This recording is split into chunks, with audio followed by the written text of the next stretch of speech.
एक सवाल करूंगा सुधांशु जी आपसे, आप लोगों को मुसलमानों से की नफरत क्यों है? तेरा सवाल का जवाब दो। देखिए, देश की सबसे शानदार सेकुलर पार्टी जिसका नाम है मजलिसे इत्तेहादुल मुसलमीन, उसने पूछा है कि मुस्लिमों से हमें अदावत क्यों। तो मैं वारिस पठान साहब ये बताइए, मुसलमानों में एक जमाने में बहुत साइंस एंड टेक्नोलॉजी होती थी, आपको यूनिवर्सिटी का नाम पता है? अरे आप बात करेंगे जब मेरे दादा भी पैदा नहीं हुए तो उस टाइम की। अच्छा चलो, इन्होंने मान लिया जब दादा भी पैदा नहीं हुए, इनको कुछ नहीं पता है। दो पॉलिटिकल डिबेट में आपका स्वागत है। जय श्री राम मित्रों। लाइव डिबेट के दौरान ओबीसी पार्टी के प्रवक्ता वारिस पठान ने सुधांशु त्रिवेदी से पूछा कि बीजेपी वालों को मुसलमानों से दिक्कत क्यों है, जिस पर सुधांशु त्रिवेदी ने अपने शानदार तर्कों के साथ करारा जवाब देकर वारिस पठान की बोलती बंद कर दी।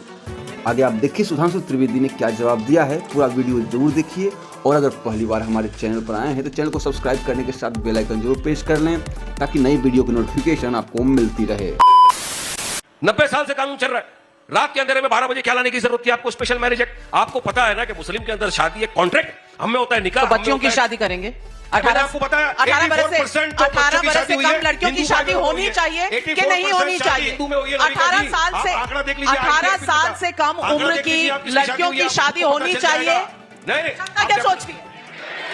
नबिका जी, हमारे लिए एक तरफ तो ये तो खुले दुश्मन है, सबको पता है कि एंटी मुस्लिम है, मुस्लिम विरोधी है बीजेपी पार्टी पूरी। इनको हमारे खाने पीने से नफरत है, पहनने ओढ़ने से नफरत है, हिजाब से नफरत है, मस्जिद से नफरत है, मदरसों से नफरत है। एक मस्जिद तो हमारी छीन लिया, अब दूसरी की तरफ भी नजर है, तीसरी की तरफ भी नजर है, 30,000 मस्जिदों पे इनकी नजर है। ये तो खुला दिख रहा है। तो आप किस तरह से बात करोगे डेमोक्रेसी खतरे में नहीं है, संविधान खतरे में नहीं है? और सुधांशु जी राज्यसभा के मेंबर है, संविधान की शपथ लेके बने। एक भी पॉइंट सुधांशु जी ने ये कहा कि लोगों के लिए क्या करने वाले हैं ये। एक सवाल करूंगा सुधांशु जी आपसे, अल्पसंख्यकों की बात हुई, माइनॉरिटी की बात हुई, आप लोगों को मुसलमानों से की नफरत क्यों?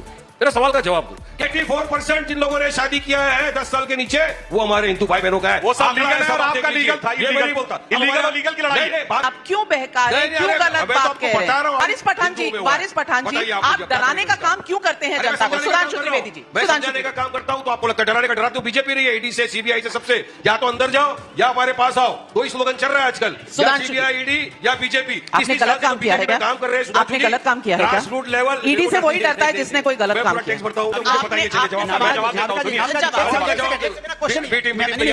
सवाल है, मुझे तो सुधांशु जी की चिंता होती है। देखो हम लोग तो यहाँ रहेंगे, ये इतना विपक्ष के कांग्रेसी दूसरे नेता ला रहे हैं, ये रिप्लेस हो जाएंगे, इसलिए चिंता में इनकी होती है। हम तो अपनी जगह रहेंगे। मुझे तो ये उम्मीद है कि अखिलेश यादव के बाद सबसे ज्यादा टीवी पे दिखने वाला चेहरा, इसके हर एक कुर्ते में हरियाली अगर ये अगली बार कर दे, एमएलसी दे, मुझे विचार से अच्छा रहेगा। कम से कम पार्टी के नेताओं को मौका दे।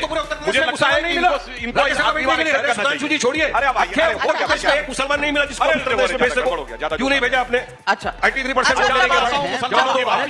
मैं सुनिए सवाल कर रहा हूं दोनों से सवाल। नहीं, इसके पहले हम सुधांशु त्रिवेदी के अलग कानून है देश में। देखिए, देश की सबसे शानदार सेकुलर पार्टी जिसका नाम है मजलिसे इत्तेहादुल मुसलमीन, उसने पूछा है कि मुस्लिमों से हमें अदावत क्यों। तो मैं बताना चाहता हूं, हमें मुस्लिमों से अदावत है। इसी उत्तर प्रदेश में बैठे हैं, इस देश के लिए शहीद होने वाला पहला gallantry award winner brigadier Mohammad Usman इसी उत्तर प्रदेश का था। कोई इनमें से कभी गया ब्रिगेडियर मोहम्मद उस्मान के घर पे? तो बताइए, हम गए थे। 1965 की लड़ाई में वीर अब्दुल हमीद जिसने शहादत दी थी, कोई गया हो इसमें? सेकुलरिज्म का सूरमा इसी उत्तर प्रदेश के गाजीपुर के रहने वाले थे। मोदी जी ने 2015 में, आपने टर्न में बोले, तरीका ठीक नहीं भाई, हर बात में आप डिस्टर्ब करने लगते हैं आप लोग। आपने अपने टर्न में बोलिए, मैं अपनी शांति से बैठा रहता हूं सबके समय में। अब बताता हूं, 2015 में जो गए नहीं, मोदी जी ने उनके पूरे परिवार को बुलाया, उनकी पत्नी को बुलाया, सम्मान किया। ये बताइए, 15 अगस्त 1947 को पहली शहनाई जिसने बजाई थी लाल किले पे, उस्ताद बिस्मिल्लाह खान, उसको 2001 में भारत रत्न मिला अटल जी की सरकार में। 50 साल तक सेकुलर सियासत में नहीं मिला। और मैं बताना चाहता हूं, इसके आगे की बात सुनिए, डॉक्टर एपीजे अब्दुल कलाम से बड़ा साइंसदान आलमे इस्लाम में पैदा नहीं हुआ। और मैं पूछना चाहता हूं असीम अकर साहब, वारिस पठान साहब, ये बताइए, मुसलमानों में एक जमाने में बहुत साइंस एंड टेक्नोलॉजी होती थी, आपको यूनिवर्सिटी का नाम पता है? अरे आप बात करेंगे जब मेरे दादा भी पैदा नहीं हुए तो उस टाइम की। अच्छा चलो, इन्होंने मान लिया जब दादा भी पैदा नहीं हुए। 90 साल पुराना मैरिज एक्ट चाहिए, लेकिन दादा के समय की बात याद नहीं। 90 साल पुराना फिर लॉ क्यों चाहिए? 90 साल पुराना लॉ नहीं चाहिए ना? यूनिवर्सिटी तो याद नहीं है। मतलब इन्होंने मान लिया। उसके गधे का नाम क्या था? उसके घोड़े का नाम क्या था? भैया वो गधे घोड़े आप क्या होते थे? हमारे नहीं है भाई। अब बात हो रही 2024 की। चलिए आप जवाब सुन लीजिए, जरा सा अनकंफर्टेबल बात करता है। मैं बताता हूं, इनको कुछ नहीं पता है। 2024 एक जमाने में, मैं बताना चाहता हूं, 2024 को बोल रहा हूं, पिछले 800 साल में कोई इतना बड़ा साइंसदान पैदा नहीं हुआ जो डॉक्टर एपीजे अब्दुल कलाम को हमने बनाया, और हमने राष्ट्रपति बनाया, आपने उसका विरोध किया। हमें अच्छा और सच्चा मुसलमान अच्छा लगता है, आपको अपराधी और आतंकवादी अच्छा लगता है। देखिए तरीका कर रहा था, मैं डिस्टर्ब नहीं करता हूं, मैं डिस्टर्ब नहीं करता हूं, मैं डिस्टर्ब नहीं करता हूं। झूठ को मैं टोक रहा हूं। काउंटर दूंगी भाई, गलत बात है। आप बार बार हर बार बीच में डिस्टर्ब करते हैं, दर्शाता है क्या आप अरे आप 2024 की बात ही नहीं करें, 1890 में ले जा रहे हैं, 1990 में ले जा रहे हैं। अरे सुनिए, 2024 में आपने चुनाव 2014 में मांगा था, 10 साल हुए, 19 में मांगा था, 24 में मांगने जा रहे हैं। कुछ तो बताएंगे ना कि आपने क्या किया 10 साल में। 10 साल की बात नहीं कर रहे हैं आप 1890 में चले जा रहे हैं। ये दिक्कत हो गई भारतीय जनता पार्टी के साथ। भाई, क्या आदमी को- बजट की बात ही नहीं कर रही है। इस आदमी को कुछ सुनाई नहीं पड़ता। मैंने अपने पहले वक्तव्य में सारे वो गिनाए थे। 1890 मैंने कब बोला? हमें कान बजते हैं क्या? 1890 कब बोला भाई? आप बताइए ना। और मैं बताता हूं, 1890 नहीं, आज मैं बताता हूं, 1000 साल पहले बैतुल हिकमत था। कब इनको उस जमाने के बाद से साइंटिस्टों में कोई साइंटिस्ट नहीं पैदा हुआ, डॉक्टर कलाम पैदा हुए, मगर ये उसके खिलाफ खड़े हो जाते हैं। और बताता हूं, आज 2024 में पूरे पॉलिटिकल वर्ल्ड में, भारत में बताइए, जो हमारे केरल के गवर्नर हैं आरिफ मोहम्मद खान साहब से बड़ा कोई आलिम फाजिल मुसलमान हो तो बताइए, वो हमारे साथ है।